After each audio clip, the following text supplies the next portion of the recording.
bisa. Dan saat itu beberapa hari sebelum berangkat dia sudah jemput saya, ambil tas, lalu dia sembunyi, kemudian dia katakan, ayo kita berangkat sekarang. Di dalam mobil, saya melihat mobil ini bawa piring ini semua untuk persiapan tadi sana dengan 1-2 penumpang, tidak ada orang lain. Saya berdiri di belakang gantung. Ya, lalu dia bilang, teman-teman imam ada di, teman-teman praja ada di katedral. Begitu lewat katedral, berhenti sedikit, dia pura-pura berteriak, dia marah, dia mengatakan, tidak disiplin, praja-praja. Baik, sudah kita jalan. Ternyata saya sendiri sudah yang pergi ke sana untuk katekesi. Dan sampai di sana, saya harus ke Tengal, salah satu kampung. Cukup jauh kita jalan kaki, waktu itu jalan masih. Dan saya katekesi di sana. Apa yang menarik di sana?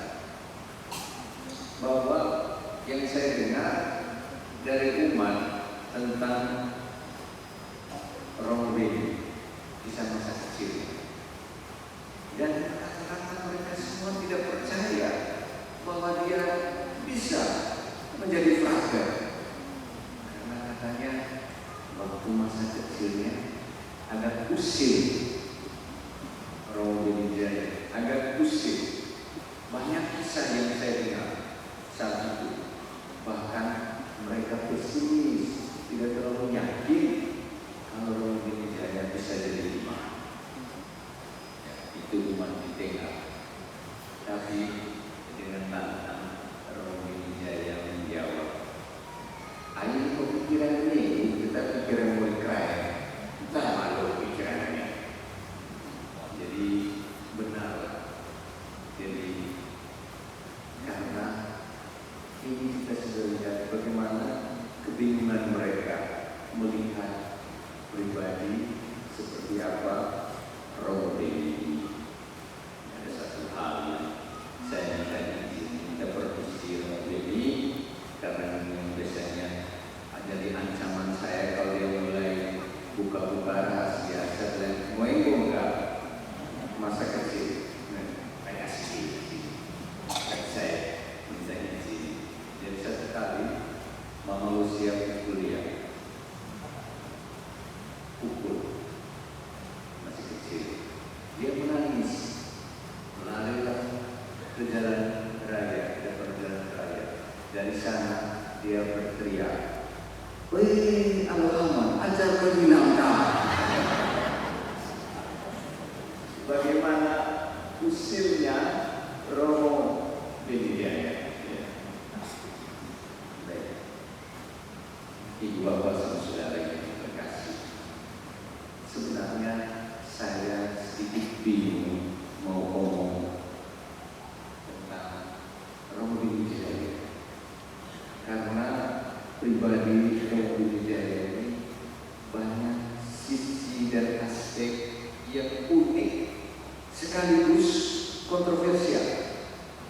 Kontroversial yang saya maksudkan sisi-sisi kehidupannya sepertinya bertolak belakang satu dengan yang lain.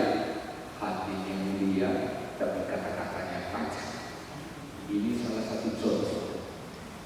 Ya, ada banyak kontroversial.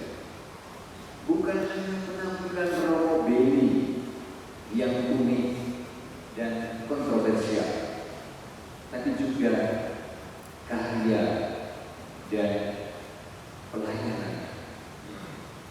Karya dan pelayanan Romo Beni juga sepertinya kontroversial. Nah, dia unik dalam penampilannya yang berada di garis batas penampilan dia. Banyak yang keliru dan bingung melihat Romo Beni antara imam Katolik dan kadang dipanggil ustaz. Dan ini kesaksian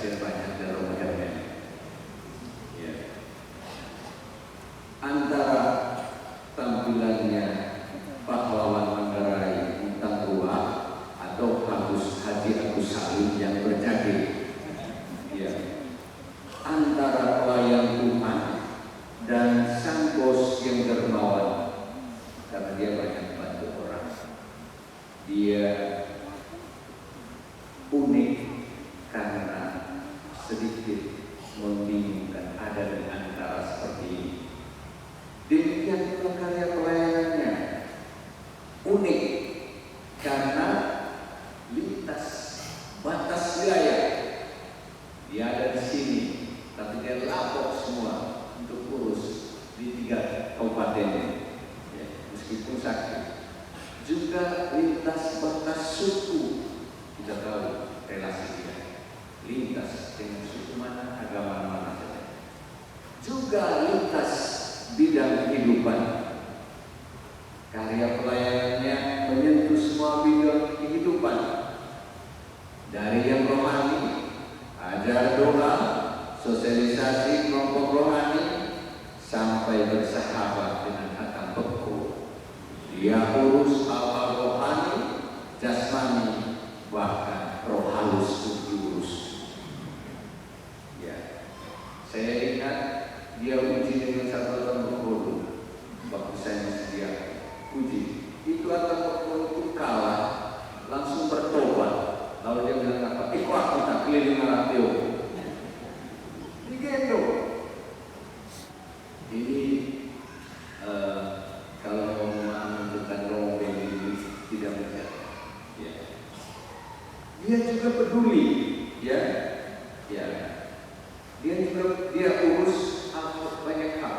Dia juga peduli dengan pertanian, kesehatan, pemberdayaan ekonomi, koperasi, pendidikan, ekologi, dan politik.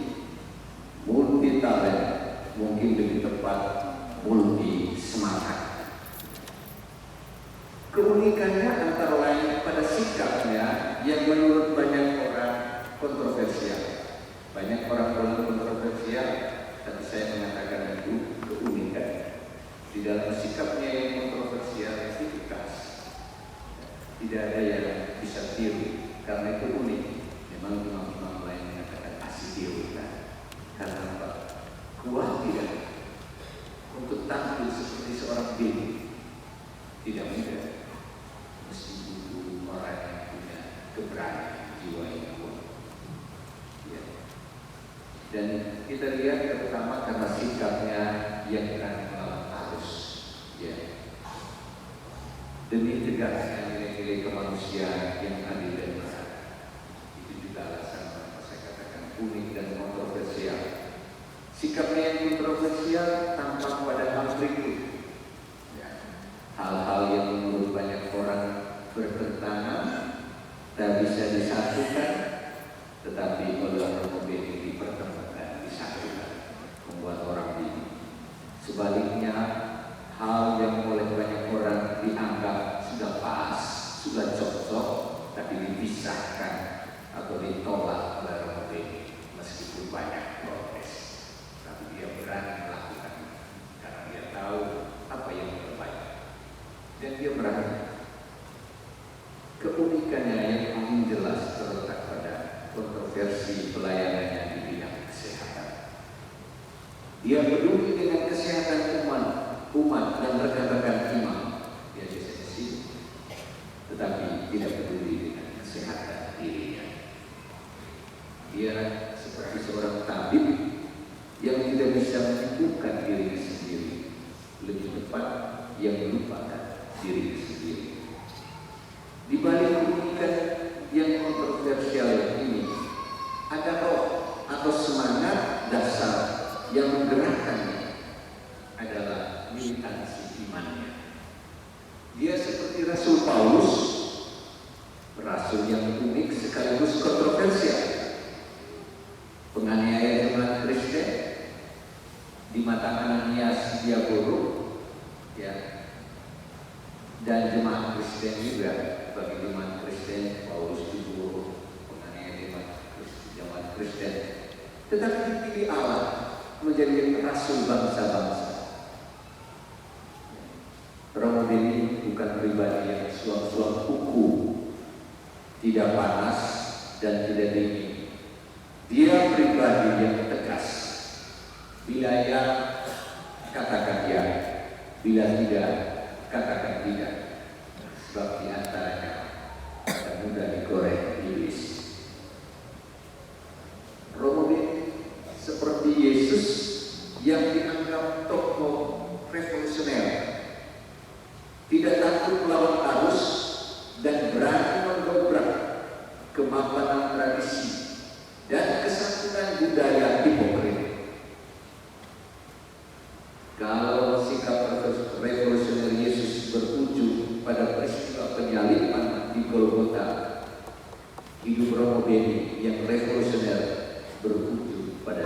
darah, dan kematian di rumah sakit. Sakit dan penyakit yang menakutkan saat revolusioner. Injil hari ini juga menampilkan sisi lain dari pribadi Romo Beni yang nyata dalam karya pelayanannya. Berdasarkan karya pelayanannya, dia adalah gembala yang baik. 3 ciri gembala yang baik menurut Injil hari ini. 4 ciri gembala yang baik menurut Injil hari ini. 1, mengenal domba-domba.